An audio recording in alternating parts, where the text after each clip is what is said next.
Two-way misses are the biggest enemy to lowering scores. So let's fix that two-way miss. When you have a two-way miss, it's a problem with consistency. So that inconsistency can be in your club face direction at impact. So are you open at impact? Are you closed at impact? Or your club path. Are you coming down into the ball into out, or are you coming to the ball out to in? Those two things are going to determine exactly what your flight does, whether you're ending up right of target or left of target, and how you're getting there. So the job of the club face is to determine the starting line of your shot. And your club face control at impact is about 95% determined by your grip on the club. If you can get your hands into the same exact position every time you grip the golf club, that's 95% of the battle.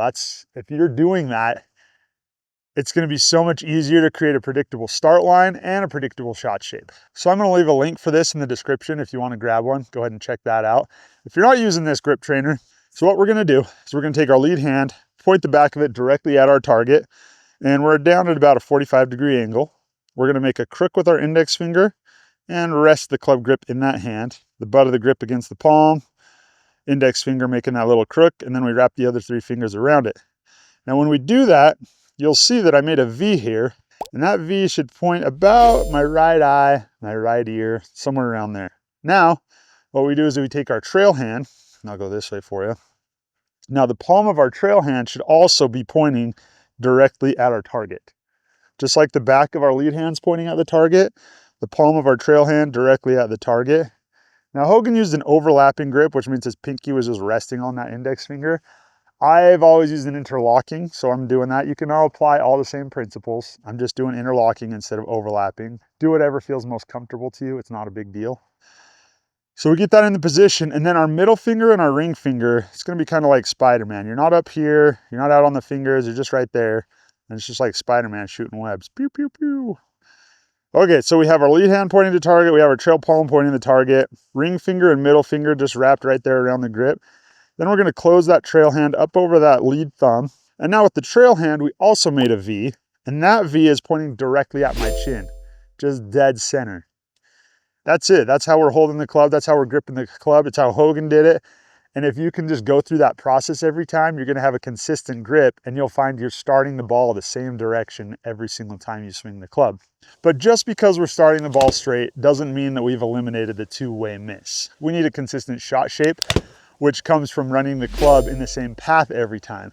And that's where all the magic happens. That's the drill I'm really excited to show you today. Now, the first thing you're gonna do before you do the drill is hit 10 balls to get a baseline, because I wanna show you how effective this drill is, how immediately you're gonna see a big difference in your game. So the four things are, you're gonna count how many shots miss right, how many shots miss left, how many shots you hit thin, low on the face, and how many shots you hit fat, hitting the ground way before the ball. And then after we do the drill, we're gonna do 10 more balls, and you're gonna see such better numbers on these misses. So what we're gonna do is we're gonna take a small half swing, just right to about here. And when we swing through the ball, instead of doing our normal swing where our wrists break and go through the ball, we're gonna maintain that wrist angle and just keep that lag. We wanna feel two things. We wanna feel the forward shaft lean. So when I'm hitting the ball, look how far ahead of the ball my hands are. That's forward shaft lean. We want to feel that as we come into the ball on that practice swing. And the second thing that we want to feel is that our club head's coming into that steeper than normal. So whereas we might normally be scooping down here, getting scoopy, we want to feel like we're just dropping the club down onto the ball. So we're going to do 10 swings like that with that practice half swing. So you should feel like you're swinging with your torso and just making sure those hands stay ahead of the club head. And you can see as I progress, the swings got bigger and bigger. Now, one thing I want you to take special care of, this is part of getting the club into the right path, is when you're doing these practice swings with that lag hold, we got to keep our trail elbow in front of our trail hip.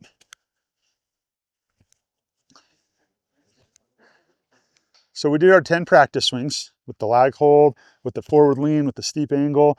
Next thing we're going to do is half swings, hitting the ball, still keeping that lag hold. And we're just doing half swings. We're just trying to get the feel of this. So I'm playing my 7-iron, 85. That's about half of my normal 7-iron carry distance.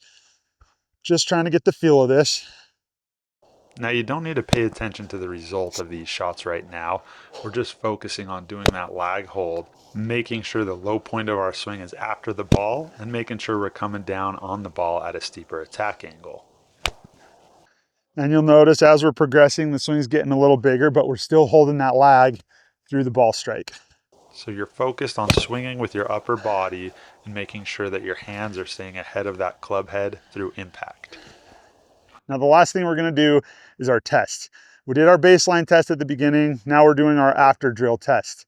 For the after drill test, we're gonna let our hands break through again, but not until our hands are ahead of the ball. So here's the ball. I'm not breaking until I'm here through the ball, and I'm making sure I'm coming down kind of steep on that ball, and I'm making sure that trail elbow is still in front of that hip. But we can go through it now. As you saw in the beginning, I was hitting fade, draw, fade, draw. These are all gonna be draws, and they're gonna go longer than the rest of my shots have been going.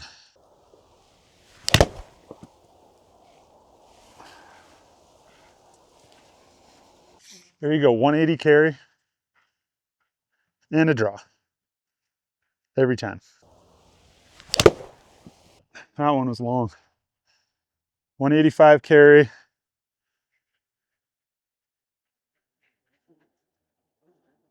And just the tiniest little draw, basically laser straight, that's what I've discovered with this swing, with that lag hold drill. That's what it does for me, is if I do miss it, it's not a fade.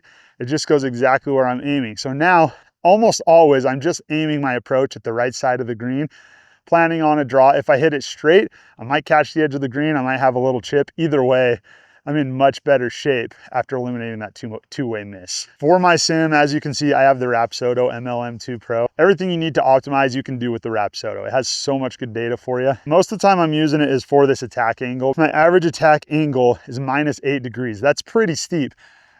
Typically with your irons, you want to be somewhere in the 5 to 7 degree range. So I'm a little steeper than a lot of people would recommend with this tool, but it just helps me have a lot more room for error on my ball striking, on my low point control. When I find myself sucking with irons, it's usually because I'm coming into the ball super shallow. It screws up my low point control. If the low point of my swing's back here, I've got no chance of picking that ball up clean. Your low point should always be past the ball. And again, that lag hold drill, it's designed to make it so your low point's always gonna be past the ball. By the way, if you're looking for a more detailed explanation of the Hogan grip we went over, you can find that right down here. Really good, detailed, short 8-minute video that's gonna walk you through every step of the grip and make sure you're locked on, doing it the same every single time. This two-step system has done wonders for my irons and approach game. I would love for you to go out and try it and let me know if it works for you in the comments. Until then, check out that grip video. We'll see you next time.